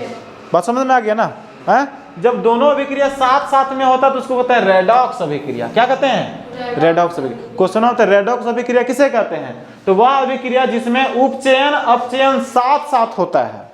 जब उपचयन और अपचयन दोनों क्या होता है, साथ साथ होता है, उसी को क्या कहते हैं, रेडॉक्स अभिक्रिया कहते हैं। क्वेश्चन हम पूछ देता है उपचयन और अपचयन किसे कहते हैं, तो हम लोग क्या बोलेंगे, जब रेडॉक्स अभिक्रिया किसे कहते हैं, तो हम लोग बोलेंगे जब उपचयन और अपचयन दोनों साथ साथ में अभिक्रिया करते हैं, उसे क्या कहते हैं, रेडॉक्स अभिक्रिया कहते हैं। एग्जांपल में ये वाला लिख दीजिए, ये दोनों सब एक ही चीज है, ठीक है। एग्जांपल सब एक ही, क्योंकि ये पेज में समझे तो तीनों एक ही चीज है, सिर्फ यहाँ पे डिफिनेशन अलग कर दिए कि उपचयन किसको कहेंगे और अपचयन किसको कहेंगे। तो अपचयन मतलब ऑक्सीजन का ह्रास और उपचयन मतलब ऑक्सीजन का वृद्धि, लेकिन दोनों तो साथ होगा। बस समझ आ गया ना। वही चीज यहाँ भी लिखे हम लोग, देखिए Cu के साथ में, देखिए Cu के साथ में O है ना। अब ये देखिए Cu के साथ में O यहाँ से ये हट गया तो क्या कहलाएगा, अपचयन कहलाएगा। तो नीचे वाला अपचयन हो गया। यहाँ पे H2 है, यही लोग समझाए ना, वहाँ पे यही समझाए हैं, H2 है यहाँ पे। अब यहाँ पे देखिए H2 के साथ में O आ गया इसके साथ, है ना जी, तो यहाँ पे क्या हो जाएगा, उपचयन हो जाएगा। तो सीधा सीधी बात यही वाला है, कोई दिक्कत। अपचयन उपचयन रेडॉक्स अभिक्रिया समझ में आ गया ना, आया समझ में। चलिए अब देखेंगे हम लोग ऊष्माक्षेपी एवं ऊष्मा शोषी अभिक्रिया। इसमें भी आसान है। ऊष्मा मतलब क्या होता है, गर्मी, हीट। ऊष्मा मतलब क्या होता है, हाँ गर्मी मतलब हीट होता है, हीट, है ना। तो देखेंगे ऊष्माक्षेपी और ऊष्मा शोषी किसे कहता है। ऊष्माक्षेपी अभिक्रिया किसे कहता है, हम सीधा बोलेंगे वह अभिक्रिया जिसमें उत्पाद के निर्माण के साथ साथ ऊष्मा का उत्पन्न होता है, मतलब कि जानिएगा जिसमें ऊष्मा का वृद्धि होता है, जिसमें ऊष्मा का वृद्धि होता है उसको ऊष्माक्षेपी अभिक्रिया कहते हैं। जिसमें ऊष्मा का कमी होता है, ऊष्मा का क्या होता है, कमी होता है, उसको कहते हैं ऊष्मा शोषी अभिक्रिया कहते हैं। इसको भी सीधा याद रखेंगे, दोनों एक दूसरे से अपोजिट है, जिस तरह से उपचयन अपचयन का था, है ना जी। अब ये भी क्या एक दूसरे क्वेश्चन में पूछता है ऊष्माक्षेपी और ऊष्मा शोषी को एक दूसरे का अपोजिट क्यों माना जाता है, उल्टा क्यों माना जाता है, उसमें भी यही आंसर लिखेंगे, है ना जी। क्योंकि इसमें ऊष्मा का क्या होता है, वृद्धि होता है, जबकि इसमें ऊष्मा का कमी होता है, ह्रास होता है। वायु में जलाने से पहले, वायु में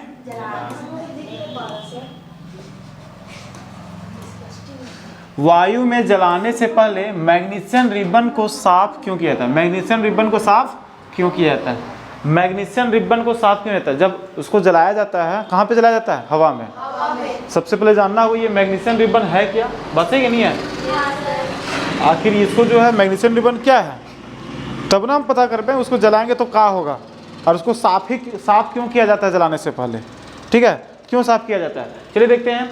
तो मैग्नीशियम एक सक्रिय धातु है। मैग्नीशियम क्या, एक सक्रिय धातु।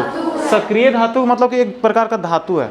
धातु में जैसे लोहा है ना, उसी तरह से मैग्नीशियम भी क्या है, लोहे की जैसा धातु है, ठीक है। बात समझ आ गया। मैग्नीशियम क्या है, लोहा है। हम लोग जानते हैं जब लोहा रहता है तो लोहा के ऊपर में अगर छोड़ देते हैं खाली आसमान में ऐसा ही, तो उसके ऊपर में जंग लग जाता है, नहीं लगता है, ऊपर से एक ठो परत, ठीक।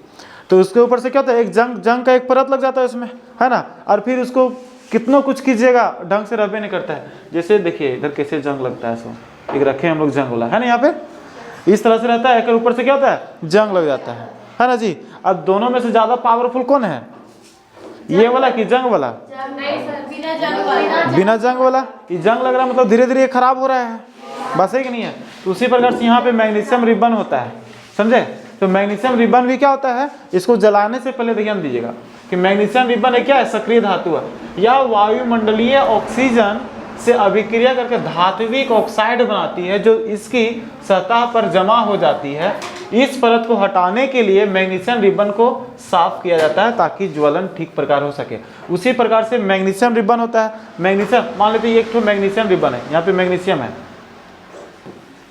ठीक है। अब इसी के ऊपर क्या किया, अब इसको जला, ये रिबन को क्या करना है, जलाना है। लेकिन जब जानते हैं हम लोग कि कोई भी धातु रहता है, कोई भी धातु, अब धातु रहता है तो ऑक्सीजन के साथ में क्या करता है, अभिक्रिया करता है। ऑक्सीजन के साथ क्या करता है, अभिक्रिया, और अभिक्रिया करेगा। और अभिक्रिया करने के बाद एक ऊपर में क्या होता है, एक परत जम जाता है, छोटा छोटा क्या होता है, परत जम जाता है, छोटा छोटा क्या होता है, हाँ परत जम जाता है, मतलब कि ऑक्साइड बना देता है। तो ये देखिए मैग्नीशियम वायुमंडल के साथ क्या करता है, धात्विक ऑक्साइड बना देता है। क्या बना देता है, धात्विक ऑक्साइड। धात्विक ऑक्साइड बना देता है। मतलब किसके साथ अभिक्रिया करके, मैग्नीशियम ट्रिपल के साथ, हवा के साथ में, ठीक है। ये मैग्नीशियम है, मैग्नीशियम क्या करता है, हवा के साथ में मिल जाता है।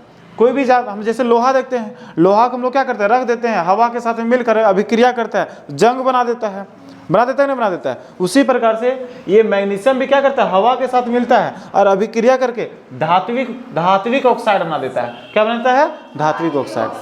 अब इसको जब हम जलाएंगे तो इसके ऊपर में क्या, एक परत जम गया है, जम गया जी परत। अब ये जलेगा कौन सा, ये रिबन जलेगा, जो ब्लू कलर का दिख रहा है ये रिबन जलेगा। लेकिन ऊपर से हम माचिस कितनों लगाएंगे, जलेगा ही नहीं। क्यों नहीं जलेगा, क्योंकि इसके ऊपर में क्या किया गया है, एक तो परत जम गया। अब इस परत को हटाएंगे तभी नहीं जलेगा, ये परत को नहीं हटाएंगे तब तक जलेगा, ये नहीं जलेगा। तो इसीलिए क्वेश्चन में पूछा गया कि मैग्नीशियम रिबन को साफ क्यों किया था जलाने से पहले। तो मैग्नीशियम इसमें, इसके ऊपर में जो परत लगा रहता है ना, इस परत को क्या करता है, एकदम साफ करके धीरे धीरे क्या करता है, इसको हटा दिया जाता है। अब जैसे इसको हटा देंगे उसके बाद जलाएंगे तो धड़ से जल जाएगा, नहीं जलेगा, पूरा जल जाएगा। लेकिन जब तक इसको साफ नहीं करेंगे तब तक ये जलेगा ही नहीं। जलेगा क्या, नहीं जलेगा। तो वही क्वेश्चन में है, वायु में जलाने से पहले मैग्नीशियम रिबन को साफ क्यों किया जाता है। हम लोग सीधा सीधे बोलेंगे कि मैग्नीशियम एक धातु है, और जब धातु है तो ऑक्सीजन के साथ अभिक्रिया करता है और धात्विक ऑक्साइड बना देता है, और इसी के ऊपर में क्या होता है, जमा हो जाता है। और इसके ऊपर जमा हो जाता है और उसको जलाएंगे तो जलेगा ही नहीं। जलेगा क्या, नहीं जलेगा। इसलिए मैग्नीशियम रिबन को जलाने से पहले इसको क्या किया जाता है, साफ किया जाता है, ताकि ऊपर में जो धात्विक ऑक्साइड है, ये ऑक्साइड क्या हो सके, हट सके। और जब ये ऑक्साइड हट जाएगा उसके बाद जलाएंगे तो अच्छे से वह क्या होगा, जल जाएगा, अच्छे से क्या होगा, जल जाएगा। इसीलिए इसको साफ किया जाता है। कोई दिक्कत ना, समझ में आया। तो मैग्नीशियम रिबन को जलाने से पहले साफ क्यों किया जाता है, रगड़ कर साफ क्यों किया जाता है, ताकि वह अच्छे से जल सके, ताकि वो अच्छा से जल सके, ताकि उसके ऊपर में जो धात्विक ऑक्साइड है, धात्विक ऑक्साइड हट सके। बस ही कि नहीं है, जब तक धात्विक ऑक्साइड नहीं हटेगा तब तक वो जलेगा ही नहीं, पुष्पराज बन जाएगा, जलेगा ही नहीं। बस ही कि नहीं है, हटा दें इसको, समझ आ गया। चलिए नेक्स्ट क्वेश्चन, ये भी क्वेश्चन को देखिए, बहुत ही आसान क्वेश्चन है। बोल रहा है लोहे की वस्तुओं को हम पेंट क्यों करते हैं। ये बतिया सबको जानते होंगे, नहीं जानते हैं, ताकि जंग ना लगे। सीधा सीधी बात है कि कोई भी लोहा का चीज रहता है, जाते हैं हम लोग सबसे मंगाते हैं घर में, उसको पहले पेंट करो, है ना जी, उसको पेंट करा देते हैं। पेंट क्यों करा देते हैं, तो इसका आंसर हम क्यों बताएंगे, आप लोग खुद पता है, फिर भी हम लोग जान लेते हैं, है ना जी। देखिए लोहे की वस्तुओं को हम पेंट इसलिए करते हैं क्योंकि पेंट करने से उन वस्तुओं और वायु व नमी के बीच में पेंट का एक दीवार आ जाती है, जो लोहे की वायु व नमी के संपर्क में नहीं आने देती है। वायु व नमी के संपर्क में ना आने से लोहे पर फेरिक ऑक्साइड अर्थात जंग नहीं बन पाएगा और वस्तु संक्षारित होने से बच जाएगा। देखिए बतिया समझिए, यहाँ पे ये फेरिक ऑक्साइड क्या बन जाता है, हम लोग भी जानते हैं। जिस तरह से वहाँ पे क्या था, अभी मैग्नीशियम का रिबन था, उसी प्रकार से यहाँ पे लोहा है। यहाँ पर क्या है, चलिए मान लेते हैं लोहा, मान लेते हैं ये लोहा है, ये क्या है, लोहा है, ठीक है, ये क्या है, लोहा है। अब इस लोहा के ऊपर क्या करता है, एक ओरिजिनल वाला लोहा था हम लोग पास, देखिए है ना, लोहा ओरिजिनल वाला है कि नहीं।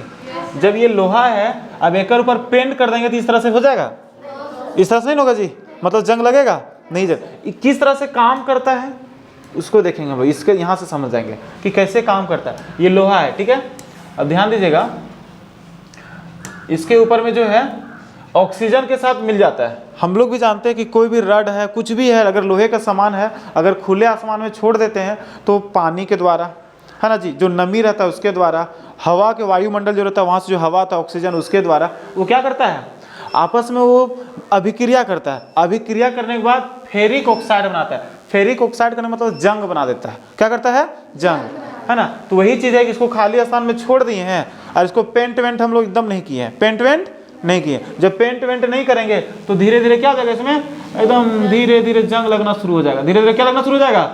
हाँ, एकदम पूरा धीरे धीरे जंग लग जाएगा सभी में। क्या लग जाएगा? जंग। और ये जंग लग जाएगा और धीरे धीरे क्या हो जाएगा? ये जो रड होगा वो धीरे धीरे क्या हो जाएगा? पूरे खराब हो जाएगा। खराब हो जाएगा नहीं हो जाएगा? लेकिन हम लोग क्या करते हैं, ये जंग कब लगेगा? जब लोहे के संपर्क में आएगा। जब हवा जो है, नमी जो है लोहे के संपर्क में आएगा तभी तो जंग लगेगा। हाँ, लेकिन हम लोग क्या करते हैं यहाँ पे जानते हैं? पेंट कर देते हैं। क्या करते हैं? हाँ, जिसको जिस कलर का पसंद रहता है वो कलर का पेंट करता है। बस है कि नहीं? अब पेंट वहाँ पे देखता रहे कौन सा कलर का करें, घरवा में, दरवाजा में, या फिर खिड़की में, यहाँ वहाँ जहाँ करना है, तो अपना पेंट के हिसाब से। बहुत सारे लोगों को हरा पसंद रहता है, किसी को ब्लू पसंद रहता है।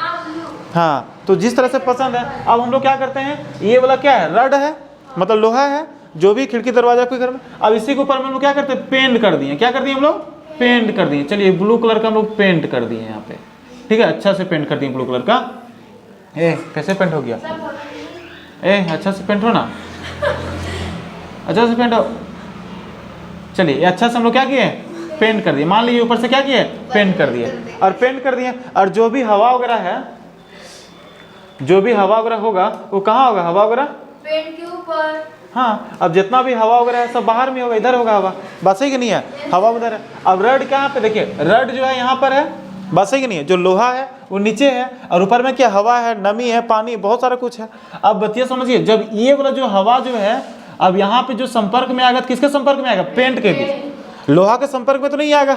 आएगा क्या? जब लोहा के संपर्क में आएगा ही नहीं तो जंग बनेगा ही नहीं। जंग बनेगा का? बिल्कुल भी नहीं बनेगा। तो वही चीज़ है यहाँ पे। हम लोग क्या करते हैं? जब पेंट कर देते हैं तो जो नमी है, हवा है ना जी, तो उसके और लोहे के बीच में एक दीवार का काम करता है पेंट। किसका काम करता है? दीवार का काम करता है। और दोनों के बीच में अभिक्रिया होने ही नहीं देता है। अभिक्रिया होगा तो दोनों आपस में लड़ेगा और क्या करेगा? फेरिक ऑक्साइड बना देगा, मतलब जंग बना देगा। जब लोहा हो गया, ये लोहा, और ये वायु हो गया, नमी हो गया, वो आपस में भिड़ेगा और क्या करेगा? फेरिक ऑक्साइड बना देगा, मतलब कि जंग बना देगा। लेकिन यहाँ पे पेंटवा क्या करता है? पेंट जो है वो आपस में दोनों को मिलने ही नहीं देता है, क्योंकि क्या करता है? एक दीवार का काम करता है। और फिर क्या करता है? संसारित होने से बच जाता है, मतलब कि ये खराब होने से बच जाता है, और ये जंग लगता ही नहीं है। बस समझ आ गया ना? इसीलिए लोहे की वस्तुओं को हम लोग क्या करते हैं? पेंट कर देते हैं। आई समझ में? कि लोहे की वस्तुओं को हम लोग पेंट क्यों करते हैं? क्यों करते हैं? क्योंकि लोहा हो गया और लोहे के बीच में, और इधर हवा हो गया, लोहा और हवा के बीच में क्या होता है? पेंट एक दीवार के रूप में बन जाता है, दोनों को आपस में मिलने ही नहीं देता है। जब मिल जाएगा तो फिर जंग लगा देगा, लोहा खराब हो जाएगा धीरे धीरे। बस है कि नहीं है? इसलिए दोनों के बीच में क्या? दीवार का काम करता है ना, और फिर आपस में मिलने नहीं देता है। और इसलिए क्या होता है? लोहा सुरक्षित रहता है, लंबे समय तक टिकता है। कोई दिक्कत?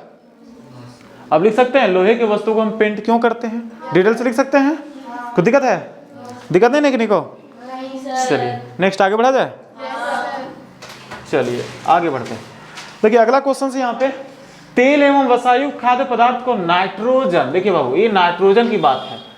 तेल एवं वसायुक्त खाद्य पदार्थ, बहुत सारा तेल वाला रहता है खाद्य पदार्थ, मतलब खाने वाला चीज बहुत सारा बना रहता है तेल से, है ना। उस सबको जो होता है नाइट्रोजन से भर दिया जाता है। नाइट्रोजन से प्रभावित किया मतलब नाइट्रोजन से भर दिया जाता है ना जी। क्यों नाइट्रोजन से भरा जाता है? इसके पीछे का रीजन क्या है? चलिए देखिए, तेल एवं वसायुक्त खाद्य पदार्थ उपचयित होने पर, देखिए उपचयित का मतलब वही हो गया कि वैसा अभिक्रिया जिसमें ऑक्सीजन की मात्रा बढ़ जाता है ना जी, उसी को क्या कहते हैं? मतलब ऑक्सीजन से जो अभिक्रिया करता है ना, उपचयित वही चीज़ है। तो जितना भी खाद्य पदार्थ है अगर ऑक्सीजन के साथ अभिक्रिया करेगा तो खराब हो जाएगा। ऑक्सीजन के साथ अभिक्रिया करेगा तो क्या हो जाएगा? खराब, मतलब उसका स्वाद खत्म हो जाएगा, खराब हो जाएगा, साथ में उसका गंध भी चेंज हो जाएगा, है ना, स्वाद भी चेंज हो जाएगा और गंध भी चेंज हो जाएगा।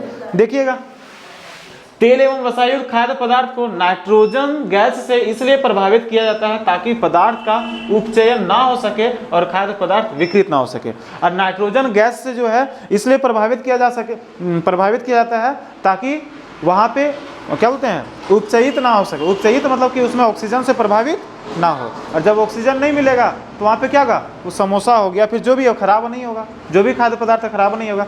ऐसे समझ में नहीं आएगा, ऐसे समझिए आप लोग। जैसे देखिए ये समोसा है हम लोग का, है ना समोसा जी। जब ये समोसा है, ये समोसा तब तक ठीक रहेगा, अभी निकालने एकदम गर्मा गर्म निकला हुआ है, एकदम ताज़ा ताज़ा, तो अभी देखने में एकदम कितना खूबसूरत मस्त लग रहा है, बस है कि नहीं है? अच्छा लग रहा है। लेकिन यही समोसा अगर 3 दिन के बाद आपको खाने के लिए दें तो क्या होगा? ऐसा स्थिति रहेगा? पता है कैसा हो जाएगा? के दिखाते हैं कैसे हो जाएगा तो। सड़ जाएगा। उठ जाएगा। 3 दिन के बाद समोसा देखिए ये वाला कैसा हो जाएगा सर। देखिए ये हालत हो जाएगा 3 दिन के बाद। बात सही कि नहीं है? तो वही चीज होता है। किसको? ये वाला समोसा को हटा दें? मतलब आप लोग देख कर बोलते हैं कि नहीं खाएंगे सर, तो बताइए समोसा का क्या गलती है? हैं? तो वही चीज है यहाँ पे, ध्यान दीजिएगा। तो इसमें है क्या उसको समझिए। तो कोई भी चीज होता है, तो कोई भी वसायुक्त खाद्य पदार्थ रहता है, कोई भी वसायुक्त, वसायुक्त मतलब कि तेल से जितना भी छना हुआ चीज रहता है ना, तेल से जितना भी चीज जो छान के बनाते हैं उसको हम लोग बनाते हैं तेल से, उसे बोलते हैं वसायुक्त खाद्य पदार्थ। और उसको जो है इस तरह से अगर खाली छोड़ देंगे हम लोग, है ना जी, तो 1 से 2 दिन होते होते क्या हो जाएगा, सब के सब, चाहे समोसा रहे, चाहे पूड़ी सब्जी रहे, चाहे पकौड़ी रहे, सब क्या हो जाएगा, खराब हो जाएगा। लेकिन हम लोग देखते हैं ये जो है लेज है या फिर ये कुरकुरे है, ये सभी छान के ही बनाया जाता है। लेकिन बतिया यहाँ पर ये है, देखिएगा इसको एकदम पूरा भर दिया जाता है। किससे भर दिया जाता है? नाइट्रोजन गैस से। एकदम देखिए ना, पैकेट में जब खोलिएगा तो इतना निकलेगा। कितना निकलेगा? हाँ, इतने से निकलेगा। ठीक है, नहीं निकलता इतने से। हाँ, लेकिन इसके हम लोग जाते हैं पैकेटवा, देखते हैं बहुत बड़ा पैकेट है, देखते नहीं देखते हैं पैकेटवा क्या है, बहुत बड़ा पैकेट है, और बोलता है कि यही वाला लो हम लोग, और वही करते हैं बच्चा लोग, वही करते जाने का, देखता है पहले छू के कौन लो सबसे ज़्यादा भरल है ना जी, जिसमें ज़्यादा गैस रहता है वही वाला क्या करता है, वहाँ पे लेता है, और जब उसको खोलता है तो बोलता है अरे इतने निकल रहा है, फिर वहाँ बोलता है ठग दिया हम लोग, खाली हवा भर के दे दिया। जब हवा निकल जाता है तो अजीब लगता है खाने में। हाँ, हवा जब निकल जाता है तो अजीब लगता है। आप लोग बोल रहे हैं ना जी, तो यही तो बात है, क्योंकि जब तक इसमें नाइट्रोजन भरा हुआ है, कौन सा गैस भरा हुआ है, कहाँ जी नाइट्रोजन, क्वेश्चन में देखिए यहाँ पे है ना जी, जब तक नाइट्रोजन भरा हुआ है तब तक ये किसी दूसरे गैस के साथ अभिक्रिया नहीं करता है, और जब तक अभिक्रिया ऑक्सीजन के साथ नहीं कर रहा है तब तक इसका स्वाद खराब नहीं हो रहा है, इसका टेस्ट खराब नहीं हो रहा है, इसका गंध स्वाद खराब नहीं हो रहा है। जैसे ही इसको खोल दीजिए नाइट्रोजन निकल जाएगा, 3 घंटा के बाद 4 घंटा के बाद खाइए, पता चल रहेगा स्वाद खराब हो गया, टेस्ट खराब हो गया, इसका जो गंध होता है ना वो खराब हो गया, है ना जी। 3 दिन छोड़ दिए उसके बाद खाइए, ऐसा हालत हो जाएगा, नहीं हालत हो जाएगा, ऐसा हालत हो जाएगा। तो इसीलिए क्या किया जाता है, जितना भी खाद्य पदार्थ है सबको बचाने के लिए नाइट्रोजन गैस से क्या किया जाता है, प्रभावित किया जाता है। तो सीधा सीधी क्वेश्चन में अगर पूछता है कि तेल एवं वसायुक्त खाद्य पदार्थ को नाइट्रोजन से क्यों भरा जाता है, तो हम लोग बोलेंगे तेल एवं वसायुक्त खाद्य पदार्थ को नाइट्रोजन से इसलिए प्रभावित किया जाता है ताकि उसका विकृत गंधिता ना हो सके। कहने का मतलब हो गया, विकृत गंधिता कहने का मतलब हो गया कि उसका टेस्ट, है ना, उसे बोलते हैं स्वाद, या फिर उसका गंध उसमें चेंजिंग ना हो सके, है ना। और जब चेंज नहीं होगा तो ठीक ठाक रहेगा। जैसे कुरकुरे 6 महीने के बाद लोग भी खाता है ना, और टेस्टवा वही रहता है, जिस दिन छानता है ना वैसे ही टेस्ट उस दिन भी नजर आता है। लेकिन वही चीज़ अगर समोसा है, अगर आज छपल है, आज अगर बनल है, कल ही खाइए ना, पता चल जाएगा आपको कि कितना रहता है, पता चल जाता है कि नहीं चल जाता है, है ना। ऐसा करता है तो 1 से 2 दिन में ज़बरदस्ती गर्म करके दे देगा तो वहाँ पे निकल जाता है। लेकिन यही चीज़ जितना दिन तक हम लोग रख सकते हैं, नाइट्रोजन ये सब भर के रखते हैं, 6 महीना तक रखते हैं, 2 महीना तक रखते हैं, 3 महीना तक रखते हैं, ये सब रख पाइएगा 3 महीना तक रखिए। तो ये पकौड़ी हो गया, पूड़ी समोसा, ये सब भर के देखिए तो, है ना जी, 3 महीने तक रखिएगा। हाँ, भर के रखिए तब रहेगा। हाँ, इस तरह से देखिए, तो नाइट्रोजन से प्रभावित करने का मतलब हो गया कि हम लोग को क्या करना होगा, इसमें नाइट्रोजन बढ़िया से भरना पड़ेगा और बढ़िया से पैक करना होगा, है ना, तो फिर वो लंबा समय तक टिकेगा। नहीं तो जय हो समोसा बाबा, बात सही कि नहीं है। हाँ, क्वेश्चन को आंसर दे दीजिएगा। क्या दे दीजिएगा कि तेल एवं वसायुक्त खाद्य पदार्थ को नाइट्रोजन से क्यों प्रभावित किया जाता है, तो नाइट्रोजन से इसलिए प्रभावित किया जाता है ताकि तेल एवं वसायुक्त खाद्य पदार्थ खराब ना हो सके, है ना। अगर नहीं प्रभावित करेंगे तो ऑक्सीजन के साथ अभिक्रिया करेगा, है ना जी, और अभिक्रिया करके क्या होगा, उसमें स्वाद और गंध में क्या हो जाएगा, बदल जाएगा और वो खराब हो जाएगा। सीधा सीधी बात है, कोई दिक्कत, हटा दिया जाए इसको, ना समझ में आया, आ गया सर। नेक्स्ट आगे देखिए, निम्न पदों का वर्णन कीजिए तथा प्रत्येक का एक एक उदाहरण दीजिए। अब यहाँ पे संक्षारण किसको कहते हैं, इस पर बात करते हैं हम लोग। संक्षारण, जब कोई धातु जब कोई धातु अपने आसपास उपस्थित वायु, अम्ल, नमी आदि से संपर्क में आती है तो ये संक्षारित होती है। इस प्रक्रिया को संक्षारण कहते हैं। एक बतिया नहीं बुझाया होगा, अपना बतिया समझिए, बस ही ना जी। कोई भी धातु हो गया है ना, चाहे ये तांबा हो, चाहे लोहा हो, चाहे चांदी हो, ठीक है, चाहे चांदी हो, है ना जी। अब ये सब कोई भी धातु रहता है तो क्या करता है, खुले आसमान में जो वायुमंडल है, नमी है, उससे क्या करता है, अभिक्रिया करता है। उससे क्या करता है, अभिक्रिया। और अभिक्रिया करने के बाद क्या होता है, धीरे धीरे वो उसके ऊपर में एक परत जम जाता है। जैसे लोहे में जंग लग जाता है ना जी। ये कौन सा है, तांबा। तांबा में ग्रीन, देखिए ग्रीन कलर का इसके ऊपर लग जाता है ना जी। इस तरह देखिए नया में ऐसे दिखेगा, अब 6 महीना के बाद देखिए वैसे हो जाएगा घरों में, है ना जी। तो वही चीज है, इसके ऊपर क्या होता है, संक्षारित हो जाता है। जो मतलब जो खराब हो जा रहा है धीरे धीरे, ओकरे कहते हैं संक्षारण। जो धीरे धीरे क्या हो रहा है, खराब हो रहा है, उसी को क्या कहते हैं, संक्षारण के। इधर देखिए चांदी है, जब खरीदिएगा नया नया सोनार के यहाँ जाइएगा, जब खरीदिएगा नया नया एकदम ऐसे मिलेगा, एकदम ऐसे मिलेगा, एकदम झकास। लेकिन वही चीज है, अब 6 महीना 1 साल के बाद देखिएगा तो जबरदस्त ऐसे हो जाएगा। बात सही कि नहीं है। देखिए मेरे पास भी एक ठो है, है ना जी। अभी भी जो है जब खरीदे था तो उसमें और तगड़ा दिख रहा था, अब धीरे धीरे काला लग रहा है का, और फिर धीरे धीरे क्या होता है इसको, हाँ धीरे धीरे इस तरह से काला होते जाता है ना जी। कह रहे भी काला नहीं हुआ है, बढ़िया से रखे हैं इसलिए।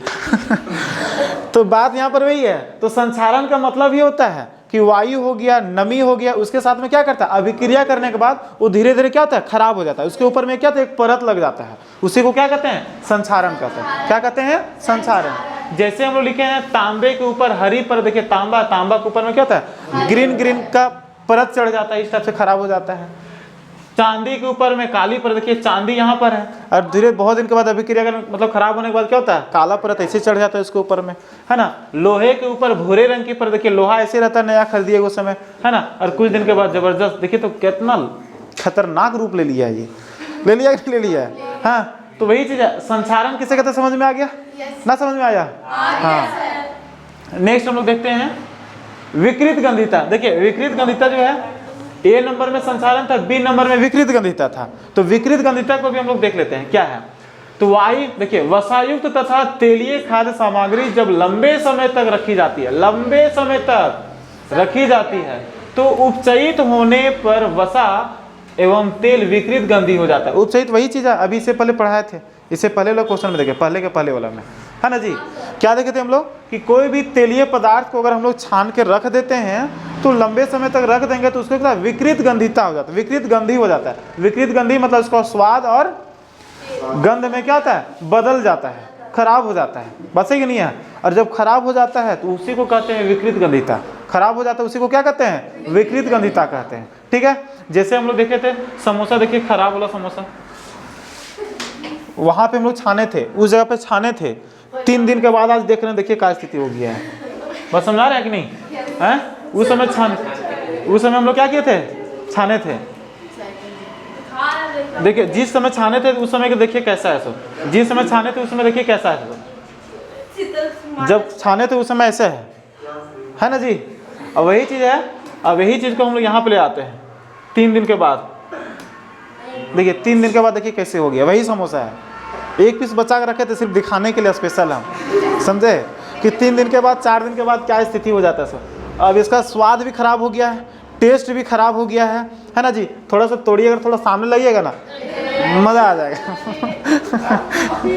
तो कहने मतलब हो गया विकृत गंधिता का मतलब ही हो गया कि कोई भी तेलीय पदार्थ जब लंबे समय तक छोड़ दिया जाता है तो उसका स्वाद में क्या होता है, चेंज हो जाता है ना। उसका गंध में भी क्या होता है, बदल जाता है ना। धीरे धीरे वो खराब हो जाता है, उसी को क्या कहते हैं, विकृत गंधिता कहते हैं। कोई दिक्कत समझ में आ गया? आप लोग को समझ में आया तो अपने दोस्तों को भी भेजिए और उन लोग को भी समझाइए।